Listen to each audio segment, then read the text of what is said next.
Hello student, welcome to our channel Gyan contributor. So student, आज हम पढ़ने जा रहे हैं वेस्ट मैनेजमेंट का, जो हम लोगों ने इससे पहले मैंने पार्ट 1 अपलोड कर दिया है। अगर आप लोग वो वीडियो नहीं देखे तो मैं इस वीडियो के डिस्क्रिप्शन में उस वीडियो का लिंक दे दूंगा, आप जाकर वहां पे पार्ट 1 देख सकते हैं। आज हमारा पार्ट 2 हम करने जा रहे हैं। पार्ट 2 करने के बाद ये चैप्टर हमारा खत्म हो जाएगा, तो चैप्टर 4 खत्म हो जाएगा। नेक्स्ट वीडियो में हम लोग चैप्टर 5 करेंगे, इंडिया वाला चैप्टर। तो वीडियो अच्छी लगे तो वीडियो को लाइक कीजिए और चैनल पे नहीं है तो चैनल को सब्सक्राइब कर लीजिए। चलिए शुरू करते हैं आज का वीडियो।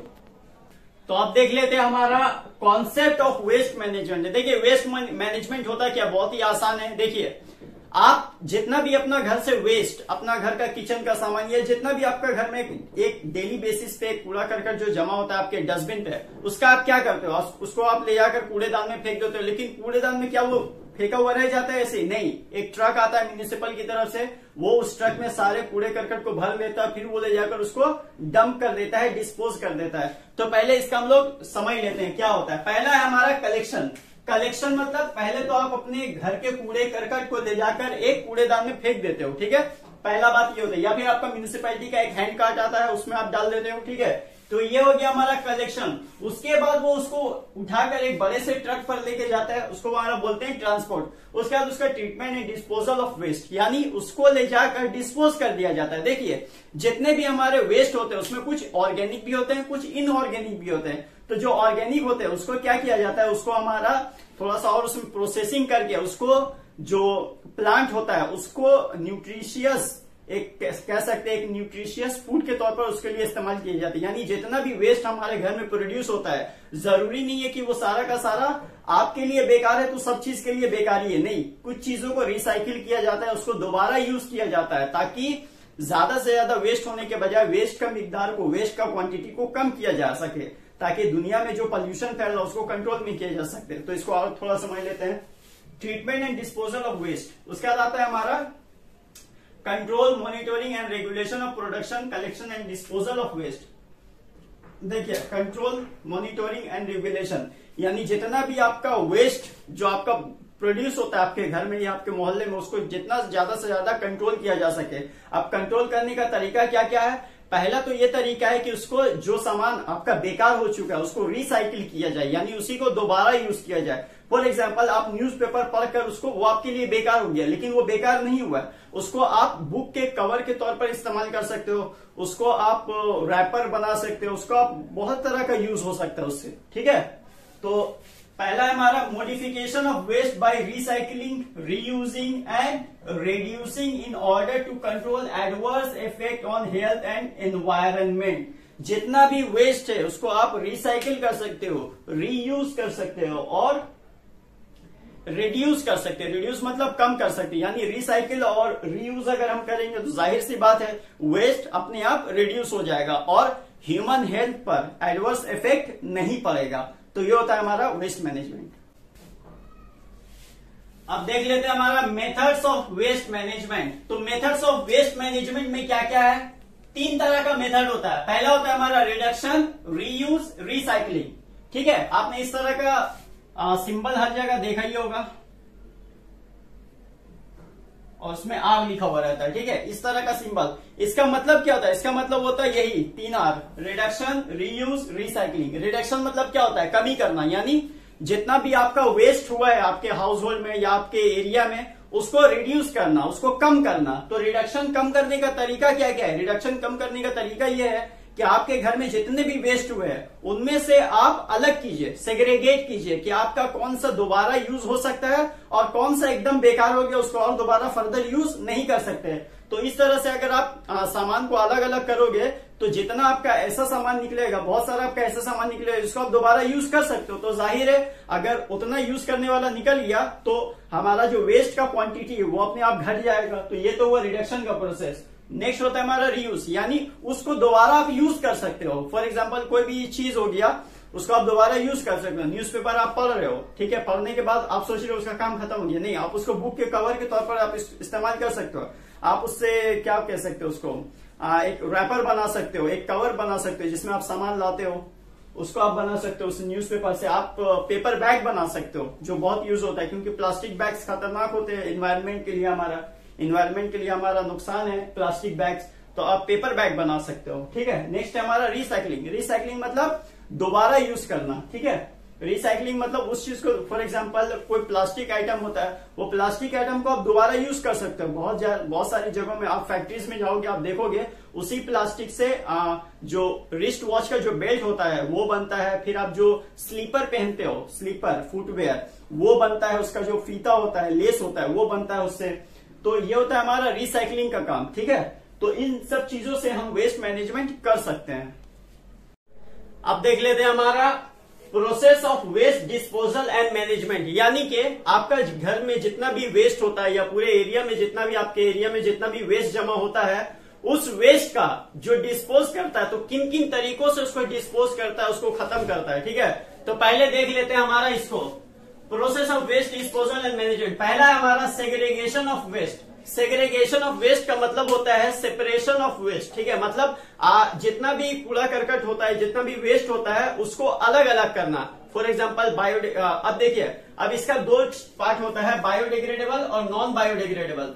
बायोडिग्रेडेबल उसको बोलते हैं जिसको आसानी से डिकम्पोज किया जा सकते हैं। फॉर एग्जाम्पल किचन का वेस्ट हो गया, गार्डन का ट्रिमिंग किया हुआ पत्ती हो गया, कुछ भी हो जिसको आसानी से डिकम्पोज किया जा सके, उसको हमारा बोलते हैं बायोडिग्रेडेबल। और नॉन बायोडिग्रेडेबल जिसको डिकम्पोज नहीं किया जा सकता, फॉर एग्जाम्पल गिलास हो गया, प्लास्टिक्स हो गया, फिर आपका जाके ट्यूब्स या टायर्स हो गया, इन सबको डिकम्पोज नहीं किया जा सकता, तो वो हो गया हमारा नॉन बायोडिग्रेडेबल। और बायोडिग्रेडेबल जिसको डिकम्पोज कर सकते हैं, किचन का वेस्ट को डिकम्पोज कर सकते हैं। ठीक है, तो सेग्रीगेशन ऑफ वेस्ट में क्या होता है कि अलग अलग किया जाता है, सेपरेट किया जाता है सारी चीजों को, ऑर्गेनिक अलग, इनऑर्गेनिक अलग, प्लास्टिक वाला अलग, और किचन वेस्ट अलग, बायोडिग्रेडेबल अलग और नॉन बायोडिग्रेडेबल अलग किया जाता है। अलग करने के बाद उसको प्रोसेसिंग से गुजार कर उसको फिर आगे यूज किया जाता है, जिससे वेस्ट हमारा कम से कम हो सके। नेक्स्ट है हमारा लैंड फिलिंग। देखिए, लैंड फिलिंग बहुत ही आसान है। लैंड फिलिंग का मतलब जितना भी कूड़ा करकट या जो वेस्ट है उसको लैंड में फिल करना, मतलब खाली लैंड जिसमें गड्ढा होता है उसमें फिल करना। फिल करने से क्या होता है, वो जमीन पूरा लेवल में आ जाती है, फिर उसी पे बिल्डिंग्स उठाई जाती है। लैंड फिलिंग का मतलब होता है लैंड को भरना वेस्ट के जरिए। ठीक है, लेकिन ये अभी बहुत ही कम इस्तेमाल किया जाता है, क्योंकि लैंड फिलिंग का प्रोसेसिंग करने के लिए एक बहुत बड़ा लैंड का हमको जरूरत पड़ता है, उसमें बहुत ज्यादा डेप्थ होना चाहिए, गहराई होना चाहिए, ताकि सारा का सारा वेस्ट उसमें आ सके। ये अभी चीज उतना ज्यादा नहीं किया जाता है। नेक्स्ट है हमारा कॉम्पोस्टिंग।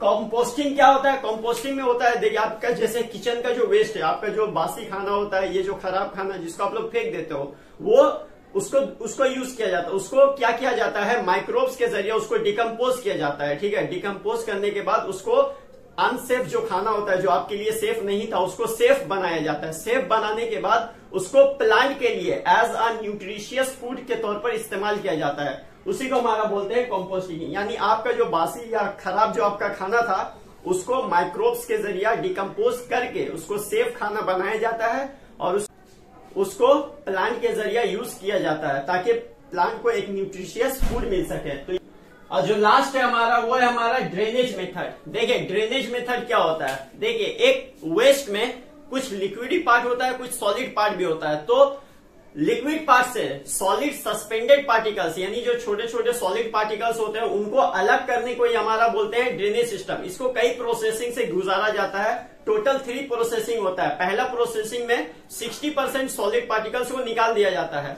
और दूसरा प्रोसेसिंग में 90% जो सॉलिड पार्टिकल्स होते हैं उनको निकाल दिया जाता है। पहला में 60% सॉलिड पार्टिकल्स को हटा दिया गया लिक्विड से, दूसरा में 90%, और फाइनल में 100% सॉलिड जो सस्पेंडेड पार्टिकल्स होते हैं लिक्विड से, उसको निकाल दिया जाता है और फिर उसको अलग करके फिर उसको डिस्पोज किया जाता है। ठीक है, तो ये था हमारा प्रोसेस ऑफ वेस्ट डिस्पोजल। तो ये था हमारा process of waste disposal and management. अब देखिए, आप बोल रहा है नीड फॉर वेस्ट मैनेजमेंट, मतलब वेस्ट मैनेजमेंट हम लोग को क्यों करना चाहिए, जरूरत क्या है इसकी करने की। तो सबसे पहला जो जरूरत है वो तो ये है कि to control different types of pollution, गंदगी को फैलने से रोकने के लिए हमको वेस्ट मैनेजमेंट करना जरूरी है। अगर वेस्ट मैनेजमेंट नहीं करेंगे तो गंदगी फैलेगी, और अगर गंदगी फैलेगी तो बीमारियां फैलेगी। नेक्स्ट आता है to stop the spread of infection disease. जैसा कि मैंने कहा गंदगी फैलेगी तो बीमारियां भी फैलेगी, खासकर इन्फेक्शन डिजीज जो इन्फेक्शन से फैलती है। ठीक है, तो नेक्स्ट है हमारा to conserve environmental resource including forest minerals and etcetera. अगर हम लोग वेस्ट मैनेजमेंट अगर हम नहीं करेंगे और अगर एक ही यूज करने के बाद उसको फेंक देंगे, दोबारा रीयूज रिसाइकिल और उसको रिड्यूस करने का कोशिश नहीं करेंगे अगर वेस्ट को, तो क्या होगा, हमारा जितना भी अर्थ के ऊपर या इन्वायरमेंट में हमारा जितना भी रिसोर्स है वो तो धीरे धीरे कम हो जाएगा। क्योंकि रिसोर्स क्या है, वो तो एक महदूद है, मतलब रिसोर्स तो लिमिट है, उसका एक लिमिट है, उसका एक फिक्स लिमिट है। उसको अगर हम ज्यादा यूज करेंगे अगर रिसोर्स को, तो रिसोर्स तो धीरे धीरे हमारा एग्जॉस्ट हो जाएगा, खत्म हो जाएगा। तो to conserve environmental resource including forest minerals and etcetera. Forest का जो खास करके फॉरेस्ट से हमें बहुत सारे रिसोर्सेस मिलते हैं, अगर हम लोग उसको एक ही बार यूज करने के बाद अगर उसको खत्म कर देंगे, दोबारा रीयूज या रिसाइकिल नहीं करेंगे, तो वो तो फिर खत्म हो जाएगा धीरे धीरे हमारा रिसोर्सेस। नेक्स्ट है to recycle hazardous waste for further production. Hazardous waste यानी जो खतरनाक जो वेस्ट होते हैं, जो जहरीले वेस्ट होते हैं, उनको दोबारा यूज करना। ठीक है, ताकि आगे का प्रोडक्शन हमारा चलता रहे। तो आप बोल रहे हैं यहाँ पे कि role of student in waste management, यानी वेस्ट मैनेजमेंट में स्टूडेंट का क्या रोल है, स्टूडेंट क्या कर सकता है। तो देखिए स्टूडेंट बहुत कुछ कर सकता है। कैसे, आप किसी भी पार्टीज या वेडिंग सेरेमनी में आप जाते होंगे तो उसमें ऐसे बर्तन को यूज किया जाता है जो एक बार यूज करने के बाद उसको वेस्ट में डाल दिया जाता है, वो कूड़ा करकट बन जाता है। तो अगर आप उसके बजाय अगर आप एक परमानेंट जो आपके घर में यूज होता है स्टील का प्लेट या ग्लास ये सब वगैरह अगर आप यूज करोगे तो फिर वो वेस्ट नहीं बनेगा, वो तो एक बार यूज हुआ, फिर उसको धोने के बाद फिर आप उसको यूज कर सकते हो, उसको तो फेंकना नहीं पड़ेगा। तो इससे क्या होगा, हमारा वेस्ट कम हो जाएगा, इससे वेस्ट फैलेगा नहीं। क्योंकि अगर एक बार में 100 आदमी लोगों ने खाया तो 100 प्लेट, 100 गिलास, 100 प्याला एक बार में फिर वेस्ट में चला गया, हमारा कूड़ा करकट इतना बढ़ गया। तो इससे बचने के लिए हम लोग जो परमानेंट हमारा घर में जो बर्तन होता है जिसको हम लोग वापस धोकर यूज कर सकते हो, उसका आप यूज कर सकते हो। दूसरा आप कैसे कर सकते हो, दूसरा आप यूज कर सकते हो जैसे कि आप किसी दुकान में गए तो अपना एक थैला लेकर जाएं, आप किसी भी शॉप में कुछ खरीदने जाए तो अपना एक थैला लेकर जाएं। दुकान से वो प्लास्टिक का कैरी बैग नहीं मांगे या पेपर बैग नहीं मांगे, आप अपना थैला लेकर जाए, उससे आप लाए। तो इससे क्या होगा, हमारा वेस्ट कम से कम, क्योंकि आप घर में जो सामान लाते हो उसके बाद तो वो पॉलीथीन क्या हुआ, फेंका गया। अब प्लास्टिक तो हमारे एनवायरमेंट के लिए वैसे भी खतरनाक है। तो ये था हमारा रिड्यूस वेस्ट क्रिएशन। नेक्स्ट है हमारा reuse thing that end up as waste. अब रीयूज कैसे कर सकते हैं, आपके बड़े भाई का कोई कपड़ा होगा आप उसको यूज करो, बड़ों के कपड़ों का आप यूज करो। ठीक है, आपने कोई पेप्सी पिया, वो कैन वाला पेप्सी, फिर उसको आप फेंक देते हो, नहीं उसको मत फेंको, उसको आप हल्का सा काट कर आप उसको पेन स्टैंड बना सकते हो। ठीक है, आपने न्यूज़पेपर पढ़ा फिर उसको फेंक दिया, मत फेंको, उसको पेपर कवर बनाओ। बुक का जो कवर होता है उसको आप बनाओ, उसको आप और भी यूज कर सकते हो, आप उसको पेपर बैग बना सकते हो। तो चीजों को फेंकने से अच्छा आप उसको दोबारा यूज करो। नेक्स्ट आता है हमारा क्लीनिंग प्रोग्राम्स। अब स्टूडेंट क्या कर सकता है, क्लीनिंग प्रोग्राम्स ऑर्गेनाइज कर सकता है, बहुत सारे लोगों में वो जागरूकता ला सकता है। आपके अपने मोहल्ले में जाइए, उन लोगों से कहिए कि इस जैसे आप गली में देखते होंगे आपके रास्ते में कचरा फेंका हुआ रहता है, कितना गंदा लगता है, उसको आप ठीक कर सकते हो, लोगों में जागरूकता फैला सकते हो। आप स्टूडेंट हो, आप उसको बोलिए कि यहाँ पर आप कूड़ा मत फेंकिए, कूड़ा फेंकने के लिए एक खास एक जगह मुकर्रर किया जाता है, वहां जाइए, वहां पर आप उसको फेंकिए। तो इससे क्या होगा, मोहल्ला में गंदगी नहीं फैलेगी। तो ये था हमारा क्लीनिंग प्रोग्राम स्टूडेंट के जरिए। अब एक बहुत ही इंपॉर्टेंट क्वेश्चन आ रहा है, हमारा इंपॉर्टेंट क्वेश्चन ये है कि effects of waste disposal on Bhagirathi Hooghly river a case study. मतलब कि भागीरथी रिवर जो है, भागीरथी हुगली रिवर है, उसमें वेस्ट जो हम लोग उसमें जो वेस्ट जाता है फिर उससे किस तरह से पॉल्यूशन फैलता है, उसका एक केस स्टडी हम लोग जान लेते हैं। देखिए भागीरथी जो रिवर है उसमें क्या होता है, उसमें हम लोग देख रहे हैं कुछ सालों से कि उसका पानी का क्वालिटी में बहुत ज्यादा पॉल्यूशन फैल रहा है, मतलब उसका क्वालिटी एकदम ही घट गया है। क्वालिटी घटने का वजह यह है कि उस पानी में जो हर साल 40,000 लगभग डेड बॉडीज बर्न किया जाता है, उसके किनारे में, उस नदी के किनारे पे 40,000 डेड बॉडी को जलाया जाता है, फिर उसी का ऐश को उसमें बहाया जाता है। अच्छा, फिर उसमें गंदगी भी फैलाई जाती है। तो गंदगी अगर फैलाई जाएगी तो उसका पानी का क्वालिटी तो डिक्लाइन होगा, उसका पानी का क्वालिटी तो घटेगा। इसके अलावा वहां जो इंडस्ट्रीज और फैक्ट्रीज जो वहां पे बसे हुए हैं उस भागीरथी नदी के किनारे, तो उस इंडस्ट्रीज का भी पूरा जो पोल्यूशन गंदगी आता है वो सारा का सारा भागीरथी रिवर में ही जाता है। तो इससे तो डिक्लाइन हो गए। हालांकि भागीरथी हुगली रिवर को एक होली रिवर के नाम से भी, मतलब होली रिवर भी माना जाता है, मतलब उसको जो हिंदूज है उसको पूजते भी हैं। तो उसकी वजह से क्या होता है, लेकिन इतना होने के बाद भी उसमें लोग कचरा फेंकने से बाज नहीं आते हैं, उसमें कचरा फेंकते ही है, गंदगी फैलाते ही है। हालांकि वो लोग होली मानते हैं, मतलब अपना मजहब से उसको जोड़ते हैं, लेकिन इसके बावजूद वो लोग कचरा फैलाने से कुछ भी उन लोग को हेजिटेशन महसूस नहीं होता है, वो लोग डालते ही रहते हैं कचरा। तो इस तरह से इंडस्ट्री से कचरा आ रहा है, बॉडीज जलाया जा रहा है। अच्छा, उस नदी में एक तरफ जहां कपड़े भी धोए जा रहे हैं, उसी में नहलाया भी जा रहा है जानवरों को, उसी में बच्चे लोग भी नहा रहे हैं, फिर उसी पानी को यूज भी किया जा रहा है। और आपके घर में जो गंदा पानी यूज होता है और फिर गंदा पानी को आप लोग नाले में भसा देते हो, तो नाले का पानी कहीं और तो जाता नहीं है, वो तो किसी न किसी सी, रिवर या ओशन में ही जाकर सीवेज के जरिए वो जाकर गिर जाता है, तो उससे भी गंदगी फैलेगी।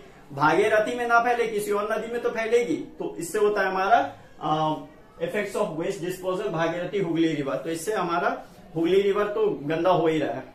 अब देखिए, अब भागीरथी रिवर, हुगली रिवर में जो गंदगी फैल रही है, तो उसको कम करने के लिए, उसको खत्म करने के लिए कुछ एक्शन प्लान भी तो होना चाहिए ना। तो उसका लिए सरकार ने निकाला था गंगा एक्शन प्लान, जिसको इंट्रोड्यूस किया था 1986 में। बेसिकली इस प्लान का मकसद ये था, इसका एम ये था कि गंगा रिवर या भागीरथी रिवर में जितनी भी गंदगी फैल रही है, जो पोल्यूशन फैल रहा है, उसको रोका जा सके।